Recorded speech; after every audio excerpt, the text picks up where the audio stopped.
अस्सलाम वालेकुम students, welcome to my channel make education easy. Students, आज हम बायोकेमिस्ट्री का एक लास्ट टॉपिक मैं आप लोगों को कराने लगी हूँ है वो है comparison of DNA and RNA. और ये बहुत important, short point of view से भी इंपॉर्टेंट है और लॉन्ग पॉइंट ऑफ व्यू से भी एज अ क्वेश्चन का पार्ट बन के आ सकता है। तो बहुत इंपॉर्टेंट है कि डीएनए और आरएनए में क्या सिमिलरिटीज़ हैं और क्या इन दोनों में डिफरेंस हैं। ठीक है, सबसे पहले डीएनए का आपको पता है कि DNA stands for deoxy ribonucleic acid. Deoxy ribonucleic acid, सबसे पहला डिफरेंस तो इनका नेम का ही है। और RNA stand for ribonucleic acid. ठीक है, राइबोन्यूक्लिक एसिड। अब जिस तरह मैंने डीएनए का स्ट्रक्चर आप लोगों को बताया था और मैंने आप लोगों को बताया था कि डीएनए के स्ट्रक्चर में हमारे पास 2 स्ट्रैंड्स होते हैं। ठीक है, तो इसका मतलब है डीएनए जो है वो डबल स्टैंडर्ड स्ट्रक्चर है। डबल स्टैंडर्ड स्ट्रक्चर, ये बहुत मेजर डिफरेंस है दोनों में कि डीएनए डबल स्ट्रैंड स्ट्रक्चर है जबकि आरएनए में हमारे पास एक सिंगल स्ट्रैंड होता है। तो आरएनए हमारे पास सिंगल स्ट्रैंडेड है। ठीक है, आरएनए हमारे पास जो है वो सिंगल स्ट्रैंड है। तो ये इन दोनों का एक बहुत ही जो है वो मेजर डिफरेंस है। ठीक है, नेक्स्ट डिफरेंस अगर हम देखें तो वो डिफरेंस हमारे पास क्या है? वो डिफरेंस हमारे पास ये है कि हमारे पास जो डीएनए है वो मोर स्टेबल है, more stable as compare to RNA. RNA के कंपैरिजन में डीएनए ज़्यादा स्टेबल है कंपेयर टू आरएनए। तो इसका मतलब आरएनए हमारे पास डीएनए से लेस स्टेबल है।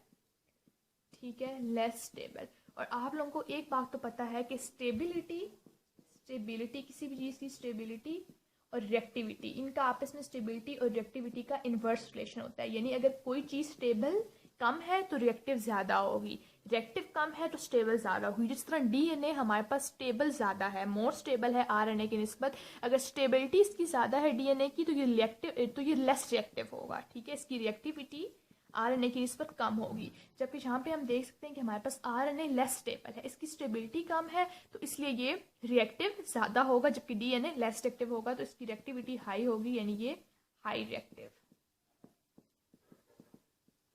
ठीक है, तो ये भी इनका एक बहुत इंपॉर्टेंट और मेजर डिफरेंस है। अब जो इनमें सबसे जो मेजर डिफरेंस है डीएनए और आरएनए में वो है इनकी नाइट्रोजीनियस बेसिस। Nitrogenous basis.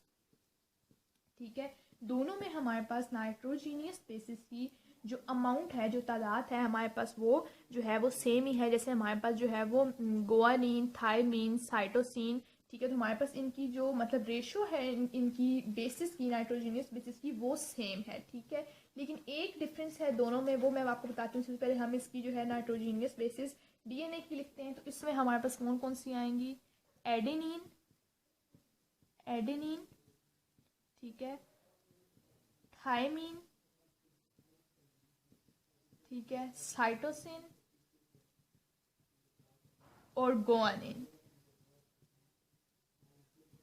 अब हम देख सकते हैं कि नाइट्रोजीनियस बेसिस डीएनए में कितनी है? 4 नाइट्रोजीनियस बेसिस है।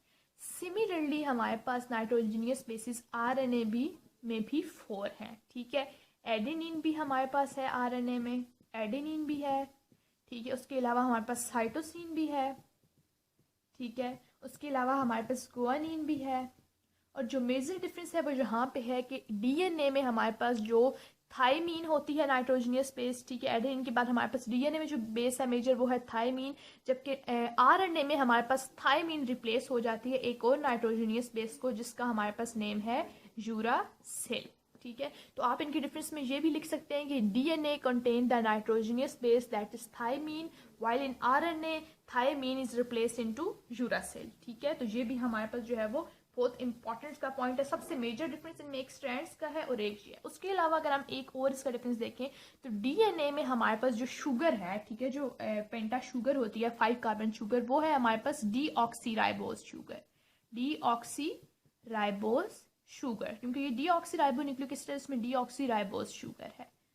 जबकि आरएनए में हमारे पास क्योंकि ये राइबोन्यूक्लिक एसिड है तो इस पर हमारे पास राइबोज शुगर है, राइबोज शुगर है। लेकिन दोनों में क्या है? दोनों में है हमारे पास 5 कार्बन शुगर। ठीक है, दोनों में है पेंटा शुगर। ठीक है, यानी 5 कार्बन मौजूद होंगे, लेकिन डीएनए में डीऑक्सीराइबोज शुगर है और आरएनए में हमारे पास राइबोज शुगर है। तो इतने ही, यही इनके, और भी इनके अलावा इनके काफ़ी डिफरेंस है, लेकिन आप लोगों के कोर्स में इनके यही जो है मेजर डिफरेंस। अगर आपको शॉर्ट क्वेश्चन आता है तो आपने यही वाले जो है सारे डिफरेंस जितने मैंने लिखवाए हैं वो सारे आप लिखेंगे, ठीक है। अब इसमें कुछ कंपैरिजन भी हो गए हैं। जैसे कंपैरिजन हमारे पास ये है कि इनमें बेसिस दोनों में 4 है, ठीक है, ये इसका कंपैरिजन है। उसके अलावा दोनों में पेंटा शुगर है, ठीक है, लेकिन डिफरेंस क्या है कि एक में डीऑक्सी है, एक में राइबोज है। नाइट्रोजनियस बेसिस 4 है, लेकिन थायमिन की जगह यूएसएल रिप्लेस हो गया। तो इस तरह से डिफरेंसेस भी हैं और कंपेरिजन भी हैं। तो आई होप सो आज की वीडियो आपको अच्छी लगी होगी, और अगर आपको मेरी वीडियोज़ अच्छी लगती हैं तो वीडियो को लाइक किया करें, चैनल को भी सब्सक्राइब करें, अपने फ्रेंड्स के साथ शेयर भी करें। नेक्स्ट वीडियो में आपसे मिलूंगी, तब तक के लिए अल्लाह।